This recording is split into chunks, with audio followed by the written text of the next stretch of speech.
Chicken ஒரு பெரிய leg piece வாங்கியிருக்கேன். அப்படி தொட்ட உடனே பூ மாதிரி. இன்னைக்கு வீடியோல ரெகுலரா பண்ணக்கூடிய பிரியாணியே கிடையாதுங்க. நம்ம ஹைதராபாத்ல உங்களுக்கு வந்து ஆத்தென்டிக் அந்த ரெசிபியை கொண்டு வந்திருக்கோம். ஹைதராபாத்தி பிரியாணி எப்படி வீட்லயே பண்ணலாம் அப்படிங்கிறது தான் இன்னைக்கு வீடியோல பாத்தீங்கன்னா 5ல இருந்து ஒரு 7 பேர் சாப்பிட்ற அளவுக்கான ஹைதராபாத் பிரியாணி பண்ணலான்னு பார்க்கலாம் வாங்க.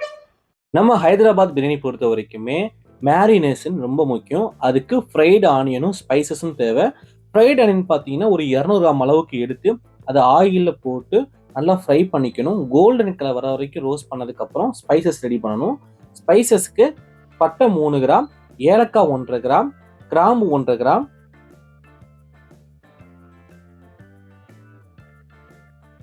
சோம்பு 1 ஸ்பூன், சீரகம் 1 ஸ்பூன், மிளகு 1 ஸ்பூன்,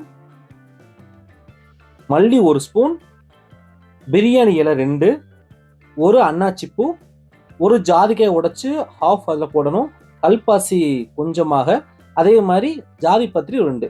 இதை அடுப்பு பற்ற வச்சு ஸ்லோ ஃப்ளேமில் ஒரு 4லிருந்து 5 நிமிஷம் ஹீட் பண்ணணும். இந்த ஹீட் பண்ணதுக்கப்புறம் அந்த மனம் நல்லா வெளியே எடுத்து கொடுக்கும். அது வரைக்கும் ஹீட் பண்ணதுக்கப்புறம் நம்ம அடுப்பை ஆஃப் பண்ணிட்டு ஆற வச்சதுக்கப்புறம் நம்ம மிக்சியில் போட்டு அரைச்சிக்கலாம். இதுக்கப்புறம் நம்ம ஒரு 3/4 கிலோ அளவுக்கு சிக்கன் வாங்கியிருக்கோம்.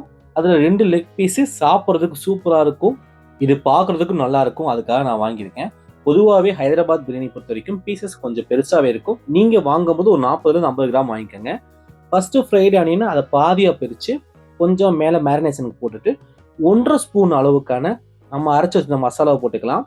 அது கூடவே 3/4 ஸ்பூன்லேருந்து 1 ஸ்பூன் அளவுக்கான இஞ்சி, 1.5 ஸ்பூன் அளவுக்கான பூண்டு போட்டுக்கலாம். ஒரு 2 பச்சை மிளகாய் எடுத்து அதை மிக்சியில் அரைச்சி அதை 1 ஸ்பூன் அளவுக்கு போட்டுக்கலாம். இங்கே முக்கியமாக இருக்குது தயிர் தான். அதுதான் அந்த சாஃப்ட்னஸ் கொடுக்குது. ஒரு 75லிருந்து 100 ml அளவுக்கு எடுத்துக்கலாம். புளிப்பு தன்மைக்காக நம்ம ஒரு அரைப்பால லெமன் ஊற்றிக்கலாம். 3/4 ஸ்பூன் அளவுக்கான உப்பு,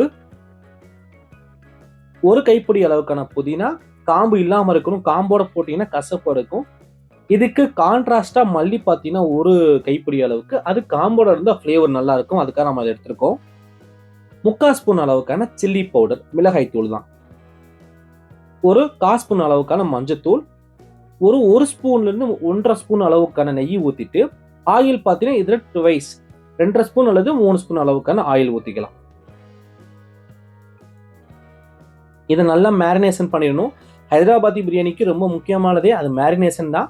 இது கிட்டத்தட்ட ஒரு 10லிருந்து 25 நிமிஷம் ஊறுச்சுன்னா அந்த மசாலா ஃபுல்லாக சிக்கனில் இறங்கி நல்லா இருக்கும். ஒரு 20 நிமிஷத்துக்கு அப்புறம் அடுப்பை பற்ற வச்சுட்டு இந்த மேரினேட் பண்ண சிக்கனை வேக விடணும்.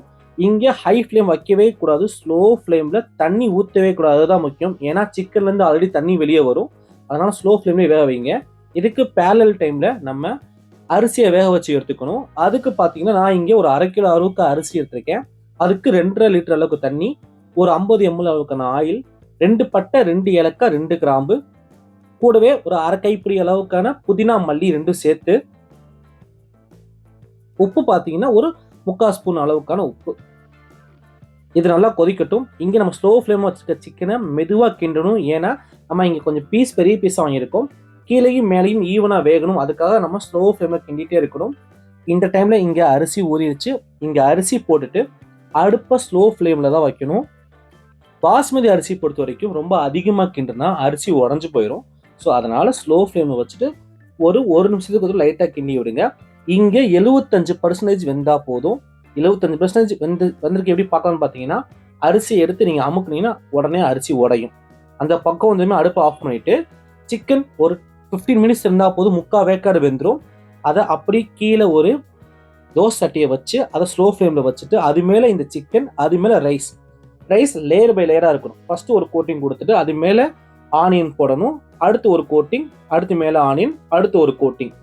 இதில் தண்ணி பக்கம் ரொம்ப முக்கியம். வச்சுக்கக்கூடிய கரண்டி பின்னாடி திருப்பி லைட்டாக கிளறி பார்த்தீங்கன்னா அந்த தண்ணி பார்த்தீங்கன்னா அந்த அரிசிக்கு கிடைமட்டமாக இருக்கும். அந்த பக்கம் இருந்தால் போதும். தண்ணி எக்ஸ்ட்ரா ஊற்றவே கூடாது. ஏன்னா நம்ம அரிசியும் சிக்கனும் கிட்டத்தட்ட 75% வெந்துருச்சு. இப்போ நம்ம என்ன பண்ணோம் அப்படின்னா மஞ்சத்தூளை எடுத்து ஒரு 20 ml அளவுக்கு தண்ணி ஊற்றி நல்லா மிக்ஸ் பண்ணி இது மேலே ஊற்றணும். எந்த ஃபுட் கலர் நம்ம ஆட் பண்ண கிடையாது. இந்த பக்கத்தில் மூடியை போட்டுட்டு கரெக்டாக ஒரு 10லிருந்து 15 நிமிஷம் ஸ்லோ ஃப்ளேமில் கீழேயும் வச்சுட்டு மேலே ஹாட் வாட்டரை வச்சிடணும். இந்த ஹாட் வாட்டர் பார்த்தீங்கன்னா நம்ம வடித்த அந்த தண்ணி தான்.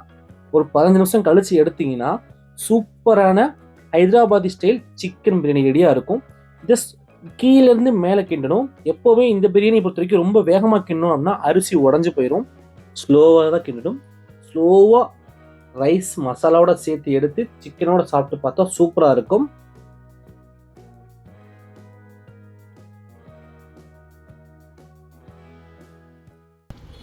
மக்களே, இப்போ பார்த்தீங்கன்னா நம்ம ஹைதராபாத் ஸ்டைல் சிக்கன் பிரியாணி பண்ணியிருக்கோம். இங்கே பாருங்க, சிக்கன் ஒரு பெரிய லெக் பீஸாக வாங்கியிருக்கேன். அப்படி தொட்ட உடனே பூ மாதிரி இந்த பக்கம். அதே மாதிரி சிக்கன் வெந்துருச்சு. ரைஸ் பார்த்தீங்கன்னா உதிரி உதிரியாக உடையாமல் வந்திருக்கு. நம்ம சாப்பிட்டு பார்த்தலாம் எப்படி இருக்குன்ற. மசாலா மிக்ஸ் பண்ணி சாப்பிட்டு பார்த்தலாம்.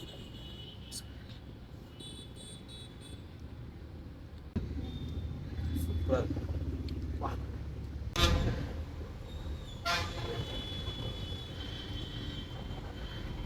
இதில் நம்ம எந்த ஒரு ஆர்டிஃபிஷியல் கலரும் சேர்க்கலை.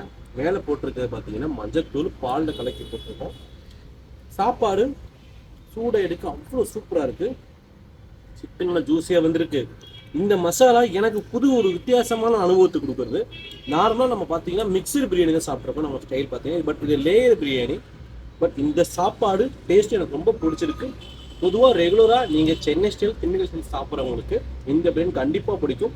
ட்ரை பண்ணி பார்த்துட்டு அப்படின்னு மறக்காமல் சொல்லுங்கள். மறக்காமல் இந்த வெட்டிங் செஃப் சேனலை ஃபாலோ பண்ணிடுங்க.